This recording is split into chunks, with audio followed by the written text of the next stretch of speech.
मेरा जन्म एक ऐसे परिवार में हुआ जहां गरीबी थी। रेलवे ट्रैक के किनारे छोटा सा किराए का मकान था। पिताजी डाक विभाग में कर्मचारी थे, लेकिन तनख्वाह इतनी नहीं थी कि हम अच्छे स्कूल में पढ़ सकें। स्कूल तो जाता था, लेकिन स्कूल जाने के लिए अच्छे कपड़े नहीं थे। दूसरे बच्चे टेरिकोट का कपड़ा पहनते थे, लेकिन मुझे कॉटन से ही परहेज करना पड़ता था, क्योंकि उन दिनों कॉटन सबसे सस्ता कपड़ा माना जाता था। इन्हीं कपड़ों के साथ एक ऐसे शख्स की कहानी की शुरुआत होती है जिन्हें लोग आनंद कुमार के नाम से जानते हैं। वही आनंद कुमार जिन्हें भारत सरकार ने पद्मश्री से सम्मानित किया है। टपकती मकान की छत और बढ़ती गरीबी के बीच जिस काम के लिए आनंद कुमार को पद्मश्री दिया जा रहा है, वो काम शिक्षा के क्षेत्र में सुपर 30 के नाम से जाना जाता है। वही सुपर 30 जिसको लेकर फिल्म भी बनी, तो इस पर कई तरह की किताबें भी लिखी गई। सुपर 30 वाले आनंद कुमार की कहानियों को जब आप तलाशेंगे तो कई तरह की तस्वीरें देखने को मिलेगी। कभी पटना के सड़कों पर पापड़ बेचने वाली तस्वीर, तो कभी पिता के मौत के बाद खुद को असहाय पाने वाली तस्वीर। लेकिन इन सारे तस्वीरों में एक तस्वीर ऐसी भी है जिसने आनंद कुमार को सुपर 30 वाले आनंद कुमार बना देती है। इस सुपर 30 से पहले आनंद कुमार एक कहानी सुनाते हैं।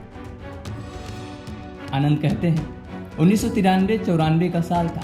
कैम्ब्रिज यूनिवर्सिटी में एडमिशन के लिए ऑफर आया। मेरे जाने की तैयारी को लेकर माँ खुश थी।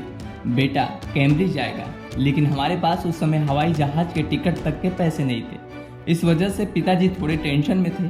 फिर एक रात हम लोग सोने जा रहे थे, तभी अचानक से पिताजी की सांस फंसने की आवाज़ आई। रात के 11 बजे हम लोग दौड़ते हुए उनके पास गए, लेकिन तब तक शायद उनकी मौत हो चुकी थी।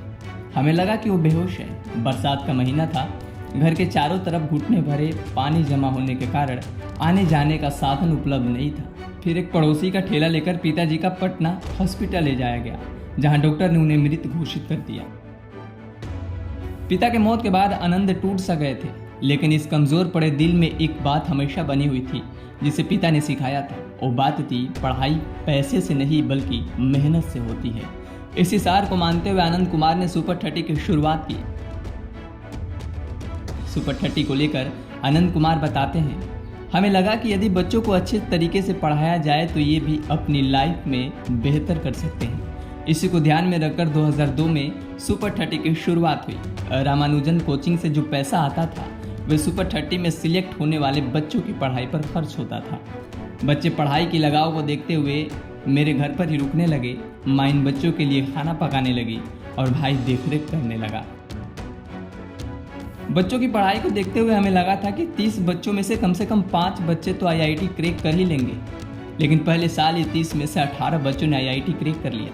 फिर ये कारवां चल पड़ा और साल 2008 में ये कारवां सारे रिकॉर्ड को तोड़ दी, क्योंकि 30 में से 30 बच्चों ने IIT एग्जाम क्वालिफाई किया और फिर इसे सुपर 30 का नाम दिया गया। सुपर 30 के आनंद कुमार आज किसी पहचान के मोहताज नहीं है। संघर्षों से खुद की परिभाषा को लिखने वाले इस शख्स ने यह साबित कर दिया कि मेहनत के दम पर बड़ी से बड़ी कामयाबी को भी हासिल किया जा सकता है। Bureau report, Punjab Kesari TV. हमसे जुड़े रहने के लिए हमारे YouTube चैनल को सब्सक्राइब करें और नई वीडियो की नोटिफिकेशन के लिए बेल आइकॉन को दबाएं।